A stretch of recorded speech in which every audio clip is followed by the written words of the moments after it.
5 seconds to go.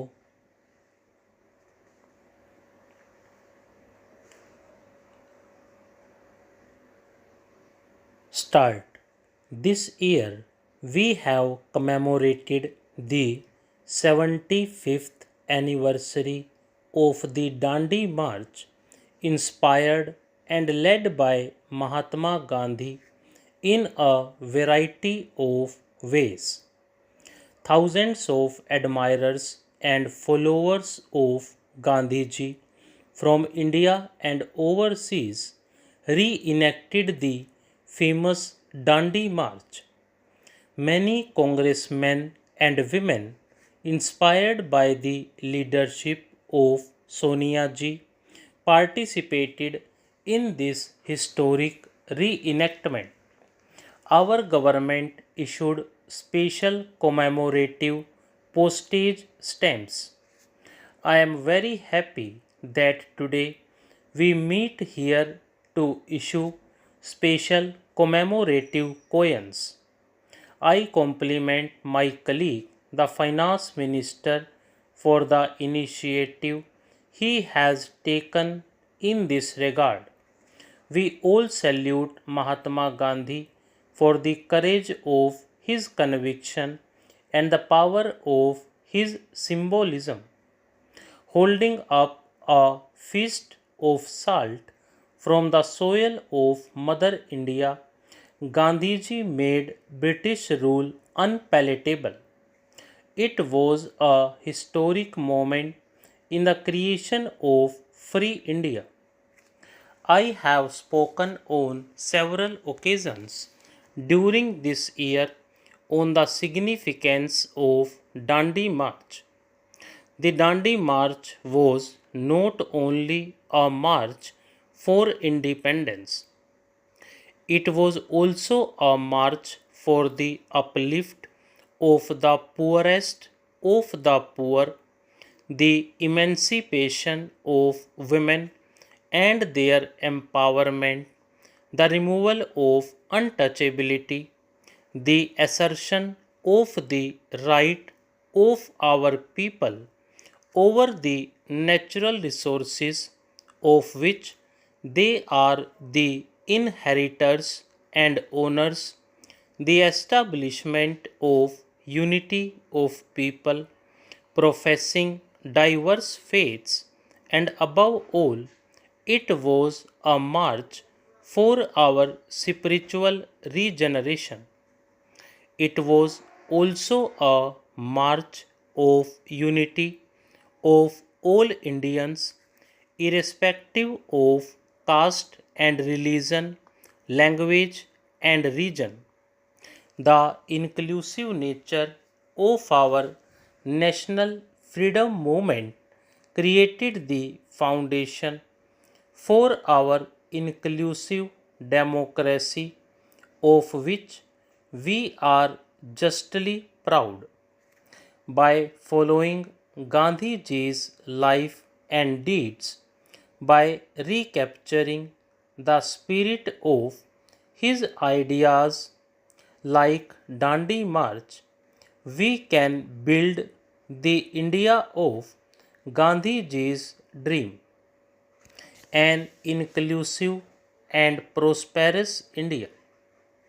In celebrating the anniversary of the Dandi March, we must remember that our leaders wanted to free us from foreign rule and from a mindset of dependence.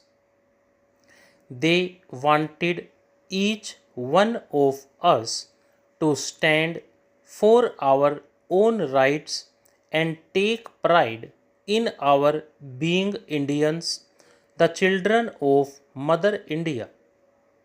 The idea of self reliance is important even today. However, self reliance does not imply pursuing a policy of anarchy. It does not mean cutting ourselves away from the world.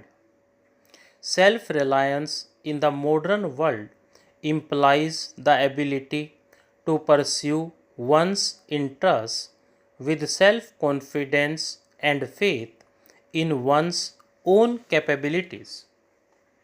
Let me begin by expressing my sincere gratitude to my leader and to each one of you for this interaction. We are here to take stock of the implementation of some key promises we made to the people while seeking their mandate. We were returned to power at the center, not just on a wave of resentment against the NDA, but equally on a wave of hope and faith in our ability to provide a government that cares.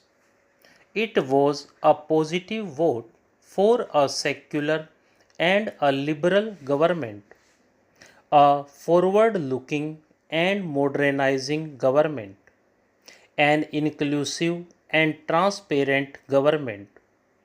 I am pleased to report that in the 16 months that the government of the United Progressive Alliance has been in office, we have implemented nearly three-fourths of the commitments undertaken in the National Common Minimum Program.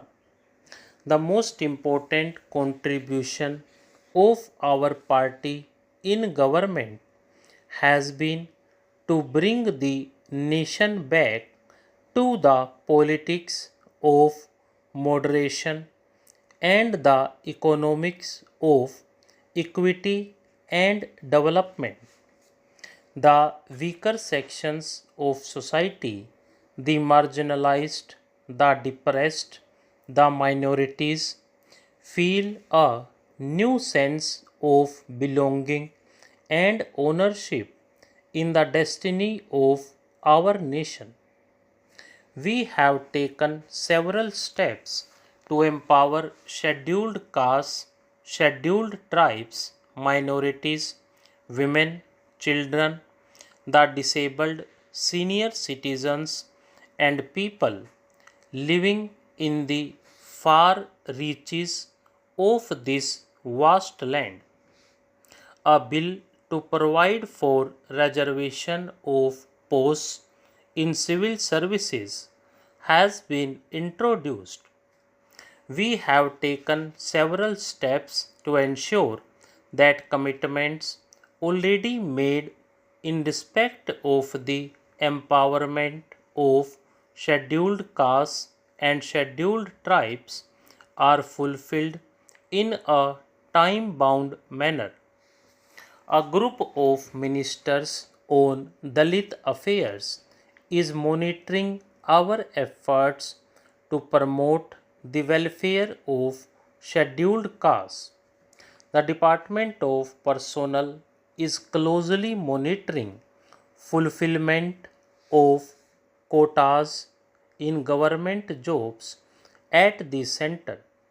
I urge state governments to also pay special attention to fulfillment of commitments to Dalits and tribals at the state level. The central government will make sure that at least 80% of the vacancies in SC/ST reservation quota jobs in government will be filled on a time bound basis. Scholarships for higher education for SC/ST students have been significantly increased. A high level committee is putting together information on the social and economic status of the minorities in India. We have also taken steps to economically and socially empower the minorities and widen education and employment opportunities for SCs, STs, and minorities in the private sector. We propose to come forward with a new 15-point program for the welfare of minorities with specific timelines and targets in the future. Stop.